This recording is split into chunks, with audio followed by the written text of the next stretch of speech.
ఆంధ్రప్రదేశ్ ప్రజల జీవనాడి పోలవరం పనులపై ఏపీ ప్రభుత్వం దృష్టి పెట్టింది. సీఎం చంద్రబాబు పోలవరంపై స్పెషల్ ఫోకస్ పెట్టారు. వీలైనంత త్వరగా ప్రాజెక్టు పూర్తి చేయాలని భావిస్తున్నారు. ఇందులో భాగంగా ఇవాళ పోలవరం ప్రాజెక్టుకు అంతర్జాతీయ నిపుణుల బృందం వెళ్లనుంది. ప్రాజెక్టును పరిశీలించబోతోంది. 4 రోజుల పాటు వారంతా అక్కడే మకాం వేసి ప్రాజెక్టుపై క్షుణ్ణంగా అధ్యయనం చేస్తారు. ప్రాజెక్టు ఇతర పనుల పురోగతిపై అధికారులతో నిపుణుల బృందం చర్చించనుంది. నైపుణ్య ఏజెన్సీలు, వివిధ ప్రొఫెసర్లు, నిపుణులతో అంతర్జాతీయ నిపుణులు చర్చించనున్నారు. ఇంటర్నేషనల్ ఎక్స్పర్ట్ టీం పోలవరం ప్రాజెక్టుకు సంబంధించిన కాఫర్ డ్యాంలు, డయాఫ్రమ్ వాల్ పరిశీలించనుంది. ఇవాళ రేపు ఎగువ కాఫర్ డ్యాం, దిగువ కాఫర్ డ్యాం, ఈసీఆర్ఎఫ్ డ్యాం నిర్మాణ ప్రాంతాన్ని, dam gap 1, gap 2 diaphragm wall, guide bund, spillway, spill ఛానల్ను పరిశీలిస్తారు. మంగళవారం, బుధవారం డయాఫ్రమ్ వాల్ పనులు చేసిన బావర్, జెట్ గ్రౌటింగ్ పనులు చేసిన కెల్లర్ ప్రాజెక్టు పనుల నాణ్యత పర్యవేక్షిస్తారు. మరిన్ని అప్డేట్స్ మా ప్రతినిధి విజయ్ చంద్ర లైవ్ లో ఈ అప్డేట్స్ ఇవ్వడానికి రెడీగా ఉన్నారు. విజయ్ చంద్ర,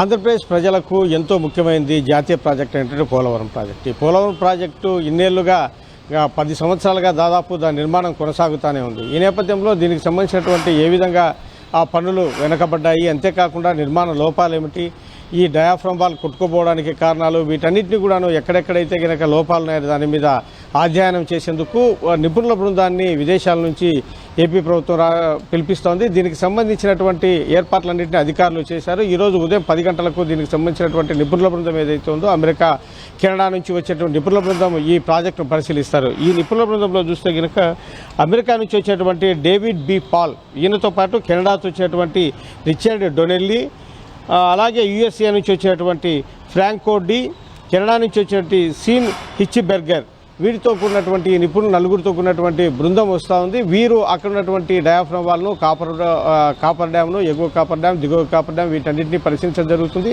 ప్రధానంగా డయాఫ్రమ్ వాల్ ఎక్కడెక్కడైతే కనుక డ్యామేజ్ అయింది, వరదలకు కొట్టుకోవడం జరిగింది, ఈ వరదలకు కొట్టుకోవడానికి గల కారణాలేమి, కొట్టుకుపోయిన తర్వాత అక్కడ ఏమైనా దానికి సంబంధించినటువంటి ఫౌండేషన్ దెబ్బతినిందా, మళ్ళీ దాన్ని ఏ విధంగా నిర్మాణం చేయాలి, దీనికి సంబంధించినటువంటి సలహాలు, సూచనలు అన్నింటినీ కూడా ఇవ్వడం జరుగుతుంది.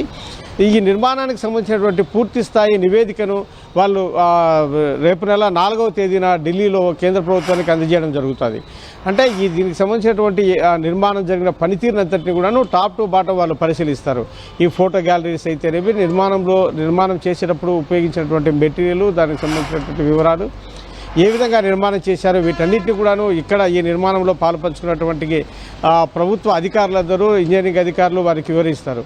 ఎక్కడెక్కడ ఈ పొరపాట్లు చేశారో దాని మీద కూడా విశ్లేషణ చేయడం జరుగుతుంది. త్వరగా పూర్తి చేయడానికి ఏ విధంగా ముందుకెళ్ళాలి, ఎందుకంటే ఇప్పటికే కాపర్ డ్యామ్ ముందు కట్టారు, డయాఫ్రమ్ వాళ్ళు వెనక కట్టారు, రకరకాలైనటువంటి ఆరోపణలు ఒకరొకరు చేసుకుంటూ ఉన్నారు. ఈ నేపథ్యంలో ఏ విధంగా ముందుకెళ్ళాలి, ఒక ప్రణాళికాబద్ధంగా ఏది ముందు నిర్మించాలి, తర్వాత ఏ విధంగా ముందుకెళ్ళాలి, ఏ ప్రణాళికతో దీన్ని నిర్మించాలనే దాని మీద నిపుణుల బృందం తగు సలహాలు, సూచనలు ఇవ్వడం జరుగుతుంది. విజయ్ చంద్ర, 2.5 ఏళ్లలో పోలవరాన్ని పూర్తి చేయాలనే సంకల్పంతో ఉన్నాము అంటూ ఏపీ ప్రభుత్వం చెబుతోంది కనుక నిపుణుల బృందం నివేదిక ఇచ్చిన తర్వాత ఈ పనులన్నీ త్వరితగతిన ఎప్పుడు మొదలుపెట్టే అవకాశం ఉంది? దానికి ఏమైనా ఒక టైం ఫిక్స్ చేసుకుందా ఏపీ ప్రభుత్వం?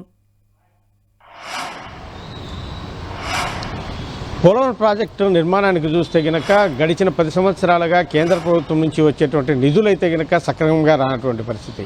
అంతేకాకుండా చంద్రబాబు నాయుడు ఫస్ట్లో ఆయన ముఖ్యమంత్రిగా ఉన్న టైంలో ఏవైతే కనుక పనులు చేశారో దానికి సంబంధించి రీఎంబర్స్మెంట్ కూడాను ఇవ్వలేదు. ఆ తర్వాత జగన్మోహన్ రెడ్డి ప్రభుత్వం వచ్చిన తర్వాత రీఎంబర్స్మెంట్ చేసినా కూడాను అది కూడా ఆలస్యంగా చేయడం జరిగింది. ఈ నేపథ్యంలో నిధులు లేని కారణం కూడా ఒక ప్రధానమైనటువంటి సమస్య అని చెప్పొచ్చు.